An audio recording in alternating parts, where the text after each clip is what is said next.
കാര്യമാണ് ഞാൻ എന്തുകൊണ്ടാണ് വീഡിയോ റിമൂവ് ആക്കിയെന്നുള്ളത് വളരെ ചുരുക്കി ഞാൻ പറയാം. ഞാൻ വീഡിയോ ഇട്ടതിനെ തുടർന്ന് എൻ്റെ എക്സ് വൈഫാണെന്നുണ്ടെങ്കിൽ പരാതി കൊടുത്തിട്ടുണ്ടായിരുന്നു. നാട്ടിൽ വന്നിട്ടുണ്ടായിരുന്നേ. അപ്പോൾ നാട്ടിൽ വന്നിട്ട് പോലീസ് സ്റ്റേഷനിൽ, അതായത് ഈ പോലീസ് സ്റ്റേഷൻ ഏതാണെന്ന് ഞാൻ പറയുന്നില്ല, പോലീസ് സ്റ്റേഷനിൽ നിന്ന് കോൾ വന്നത് അമ്മയ്ക്കാണ്. അമ്മയുടെ അടുത്ത് പറഞ്ഞത് അവിനാഷിനെ കൊണ്ടുവന്ന് നാളെ 10 മണിക്ക് സർക്കിളിനെ കാണണം എന്നാണ് പറഞ്ഞത്. Hello, Avinash blog, Avinash and Swathi. കുറച്ച് നാൾ മുൻപ് അവിനാഷ് ഒരു വീഡിയോ ഇട്ടിട്ടുണ്ടായിരുന്നു. അവിനാഷിൻ്റെ ഭാര്യയായിരുന്ന സ്വാതി അബുദാബിയിൽ പോവുകയും അവിടെ വെച്ചിട്ട് വേറൊരു പയ്യനായിട്ട് റിലേഷൻ ആവുകയും അവിനാഷ് നന്നായിട്ട് പറ്റിക്കുകയും ചെയ്ത ഒരു വീഡിയോ. സ്വാതി അബുദാബിയിൽ പോയി അവിടെ വേറൊരുത്തനായിട്ട് റിലേഷനായി, അവൻ്റെ കൂടെ സെറ്റിലായി, ഇവനെ ചതിച്ചു എന്നുള്ളത് പച്ചയ്ക്ക് പറയാൻ തെണ്ടിത്തരം കാണിച്ചു. അതിനെ തുടർന്നിട്ട് അവിനാഷ് ഒരു വീഡിയോ ഇട്ടിട്ടുണ്ടായിരുന്നു. അത് കഴിഞ്ഞ് അതിന് എക്സ്പ്ലനേഷൻ എന്ന രീതിയിൽ സ്വാതി ഒരു വീഡിയോ ഇട്ടിട്ടുണ്ടായിരുന്നു. സ്വാതിയുടെ വീഡിയോയിൽ പ്രത്യേകിച്ച് ഒന്നും ഉണ്ടായിട്ടില്ല, കുറേ സ്വയം വെളുപ്പിക്കലായിരുന്നു. ഇപ്പം അവിനാഷ് ഒരു വീഡിയോ ആയിട്ട് വന്നിട്ടുണ്ട്. അതിൽ അവിനാഷ് പറയുന്ന ചില കാര്യങ്ങൾ അതൊന്ന് കേൾക്കാം. അടുത്ത് ചോദിച്ചു എന്താ കാര്യം എന്ന് ചോദിച്ചു പരാതിയുടെ. അപ്പോൾ അവ പറഞ്ഞു ഇതുപോലെ ഞാൻ വീഡിയോ ഇടുന്നതുകൊണ്ടാണ് കുറച്ച് ബുദ്ധിമുട്ടൊക്കെ വരുന്നുണ്ട്. അപ്പോൾ എൻ്റെ അടുത്ത് പറഞ്ഞു ഇനിയും പറ്റത്തില്ല, വീഡിയോ ഒന്നും പറ്റത്തില്ല സാറേ, ഞാൻ എന്ത് തെറ്റാണ് ചെയ്തത്? അപ്പോൾ ഞാൻ എൻ്റെ സൈഡിലുള്ള കാര്യങ്ങൾ പറയാം. എൻ്റെ സൈഡ് കേൾക്കാനും ഒന്നും ശ്രമിക്കുന്നൊന്നുമില്ലായിരുന്നു. ഞാൻ ആരെയും കുറ്റമായിട്ട് പറയുന്നതല്ല കേട്ടോ, എൻ്റെ സൈഡ് ഒന്നും കേൾക്കാനും ശ്രമിക്കുന്നൊന്നുമില്ല. എൻ്റെ അടുത്ത് ഞാൻ സംസാരിക്കുമ്പോൾ നീ മിണ്ടരുത് എന്നേ പറഞ്ഞിട്ടുള്ളൂ. എൻ്റെ തോന്നലെന്ന് വെച്ചാൽ എൻ്റെ ഭാഗത്ത് എൻ്റെതായിട്ടുള്ള ശരിയുണ്ട്. അപ്പോൾ ഞാൻ ആരെയും പേടിക്കേണ്ട, അതുകൊണ്ട് ഞാൻ സംസാരിച്ചു. പോലീസ് ആണെന്നുണ്ടെങ്കിൽ ഞാൻ സംസാരിച്ചു. അവരാണെങ്കിൽ അത് പെണ്ണുങ്ങൾക്കാണ് നിയമത്തിൻ്റെ സപ്പോർട്ട് എന്ന് പറഞ്ഞിട്ട് ഈ പെണ്ണുങ്ങൾ എന്ത് തെണ്ടിത്തരവും കാണിച്ചാലും അതിനെ സപ്പോർട്ട് ചെയ്ത് നിൽക്കരുത്. ഇവിടെ അവിനാഷ് എന്ന് പറയുന്ന വ്യക്തിയുടെ കയ്യിൽ അല്ലെങ്കിൽ അവൻ ചെയ്ത കാര്യങ്ങളിൽ ഒരു തെറ്റുമില്ല, മനസ്സിലായോ?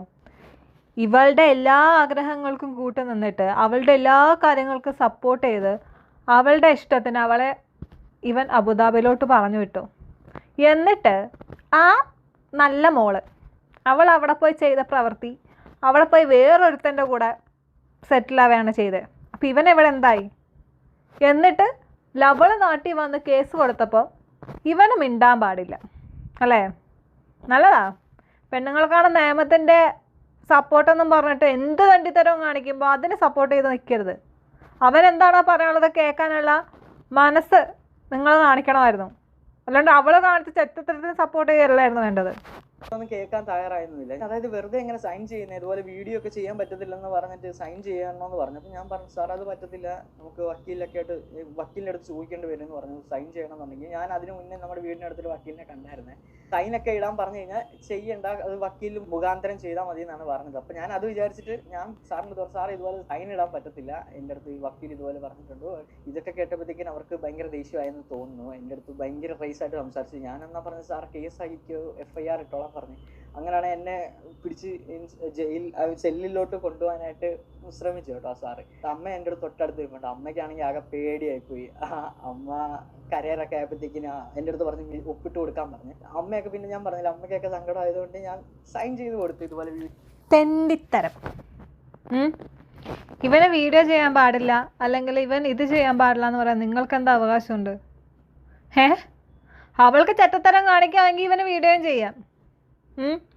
അവൾക്ക് ചെറ്റത്തരം കാണിക്കാമെങ്കിൽ അവളെ സ്നേഹിച്ച ഒരുത്തനെ നല്ല രീതിയിൽ പറ്റിച്ച് ചതിച്ച് വഞ്ചിച്ച് വേറൊരുത്തൻ്റെ കൂടെ പോവാമെങ്കിൽ അത് പറഞ്ഞിട്ട് ഇവൻ വീഡിയോ ചെയ്യുന്നതിൽ എന്താണ് കുഴപ്പം?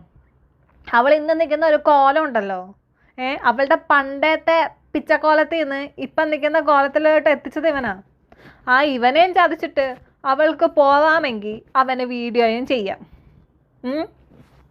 എൻ്റെ അടുത്ത് അപ്പം പറഞ്ഞിട്ടൊന്നും ഇല്ലായിരുന്നു ഇതുപോലെ എൻ്റെ ആ വീഡിയോ ഡിലീറ്റ് ചെയ്യണം. അപ്പം പറഞ്ഞില്ല. ഞാൻ പറഞ്ഞു സാർ അത് ഓൾമോസ്റ്റ് എല്ലാവരും കണ്ടു കഴിഞ്ഞ വീഡിയോ ആണ്, അതിന് ഡിലീറ്റ് ചെയ്തില്ലെങ്കിൽ എന്ത് കാര്യമാണെന്ന് ചോദിച്ചു. അത് ഞാൻ വിചാരിച്ചെന്നാൽ അത് വലിയ പ്രശ്നമാകില്ലെന്ന് വിചാരിച്ചു. അത് കഴിഞ്ഞിട്ട് ഞാൻ അവിടെ സൈൻ ചെയ്ത് കൊടുത്തിട്ട് ഞാനും അമ്മയും കൂടെ തിരിച്ച് വീട്ടിൽ വന്നായിരുന്നേ. വീട്ടിൽ വന്നിട്ട് എൻ്റെ പിറ്റേ ദിവസം എനിക്കൊന്ന് SP ഓഫീസിൽ നിന്ന് കോൾ വന്നു, ഇതുപോലെ വീഡിയോ ഡിലീറ്റ് ചെയ്തില്ലല്ലോ എന്ന് പറഞ്ഞിട്ട്. SP ഓഫീസിൽ നിന്ന് ഞങ്ങളുടെ പരിധിയിലുള്ള പോലീസ് സ്റ്റേഷനിലോട്ട് മെസ്സേജ് വന്നു. അവരവിടുന്ന് അമ്മയെ വിളിച്ചിട്ട് പറഞ്ഞു ഇതുപോലെ വീഡിയോ റിമൂവ് ആക്കണം, അല്ലെങ്കിൽ എൻ്റെ പേരിൽ വാറന്റ് ആവുമോ കേസ് ആവും എന്നൊക്കെ പറഞ്ഞു. അങ്ങനെയൊക്കെ കേട്ടപ്പോൾ അമ്മയ്ക്കും ഞാൻ പറഞ്ഞു പിന്നെ പേടി. അപ്പോൾ അമ്മ പറഞ്ഞു അതങ്ങ് കളഞ്ഞു, അതും കൂടെ കളഞ്ഞേക്കാൻ പറഞ്ഞിട്ട് അങ്ങനെയാണ് ഞാൻ എൻ്റെ വീഡിയോ ഞാനത് റിമൂവ് ആക്കുന്നത്. നമുക്ക് ഒരുപാട് കുഴപ്പമില്ല, കാണേണ്ടവരൊക്കെ കണ്ട് റിയാക്ട് ചെയ്യാനുള്ള ആൾക്കാരൊക്കെ നല്ല പച്ചക്ക് റിയാക്ട് ചെയ്ത് വിട്ടിട്ടുണ്ട്. ആ വ്യക്തിയുടെ യഥാർത്ഥ സ്വഭാവം എന്താണെന്നും അവളുടെ കാര്യങ്ങൾ എന്താണെന്നും അറിയേണ്ട ആൾക്കാരെയൊക്കെ നമ്മൾ റിയാക്ഷൻ ചെയ്യുന്ന ആൾക്കാർ നല്ല വ്യക്തമായിട്ട് കാണിച്ചു കൊടുത്തിട്ടുണ്ട്. അതുകൊണ്ട് കുഴപ്പമില്ല, വീഡിയോ ഡിലീറ്റ് ആയാലും കുഴപ്പമില്ല. കാരണം നീ പറയുന്ന ഓരോ കാര്യങ്ങളും റിയാക്ഷൻ വീഡിയോ ചെയ്യുന്ന ആൾക്കാരുടെ പകുതി ആൾക്കാരുടെയും കയ്യിലും വീഡിയോയിലും ഉണ്ട്. അതുകൊണ്ട് കുഴപ്പമില്ല, പോക്കട്ടെ. നേരത്തെ വീഡിയോയിൽ പറഞ്ഞിട്ടുണ്ട്, ഇതുപോലെ ഞാൻ അധികം അങ്ങനെ ഡ്രിങ്ക്സ് ഒന്നും കഴിക്കുന്നൊന്നുമില്ല, ബിയർ മാത്രം കുടിക്കും. അത് എന്തെങ്കിലും സ്പെഷ്യൽ പരിപാടി മനസ്സിന് സന്തോഷമൊക്കെ ഉള്ളപ്പോൾ മാത്രമേ കുടിക്കുകയുള്ളൂ, അല്ലാതെ ഞാൻ അങ്ങനെ കുടിക്കത്തൊന്നും ഇല്ലായിരുന്നേ. ഈ ഒരു കുറേ പ്രശ്നങ്ങളൊക്കെ വന്നതിന് ശേഷം എനിക്ക് രാത്രിയിലൊന്നും എനിക്ക് ഉറങ്ങാൻ പറ്റുന്നില്ല, ഇച്ചിരി പോലും ഉറങ്ങാൻ പറ്റുന്നില്ല. ഞാൻ രാവിലെയൊക്കെ ഇരിക്കും, അങ്ങനെയാണ് ഞാൻ ഓൾമോസ്റ്റ് ഇങ്ങനെ ആയിപ്പോയത്. എനിക്കാണെങ്കിൽ ഉറങ്ങാൻ പറ്റുന്നില്ല. അതുപോലെ ഞാൻ പിന്നെ ഫുഡൊന്നും കഴിക്കുന്നില്ല. എൻ്റെ ബോഡി ഒന്നും ഞാൻ അങ്ങനെ ശ്രദ്ധ കൊടുക്കുന്നൊന്നും ഇല്ലായിരുന്നു കേട്ടോ. എങ്ങനെയൊക്കെയോ ജീവിക്കുന്നു, അത്രേ ഉള്ളായിരുന്നു. എനിക്ക് ഉറങ്ങാൻ പറ്റത്തില്ലെന്ന് പറഞ്ഞില്ല, ഉറങ്ങാൻ വേണ്ടിയിട്ട് ഞാൻ ബിയർ കുടിക്കുമായിരുന്നു.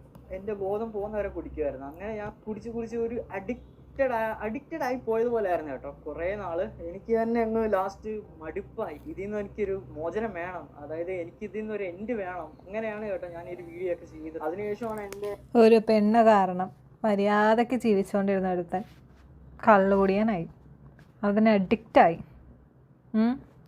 എന്നിട്ട് ആ പിശാശോ നല്ല രീതിയിൽ കണ്ടവന്മാരുടെ കൂടെ അങ്ങ് ജീവിക്കുന്നു. ഞാൻ ഇങ്ങനെയൊക്കെ തന്നെ പറയും, കാരണം ഇതുപോലെയുള്ള അവളുമാരെ സപ്പോർട്ട് ചെയ്ത് സംസാരിക്കാനൊന്നും എന്നെ കിട്ടത്തില്ല. അവൾക്ക് അവനെ വേണ്ടെങ്കിൽ ഡിവോഴ്സ് ചെയ്തിട്ട് പോകണമായിരുന്നു, അതായിരുന്നു അന്തസ്സ്. ഡിവോഴ്സ് ചെയ്തിട്ട് വേറൊരുത്തൻ്റെ കൂടെ പോയി കഴിഞ്ഞാൽ ഓക്കെ ഫൈൻ, ഡിവോഴ്സ് ആയിപ്പോയി. അത് ചെയ്യാതെ ഇവനെയും വേണം, എന്നാൽ അവനെയും വേണം എന്ന് പറഞ്ഞ് നടക്കുന്ന ഇവളുമാരൊക്കെ ഇങ്ങനെയൊക്കെ പറയാനേ പറ്റത്തുള്ളൂ.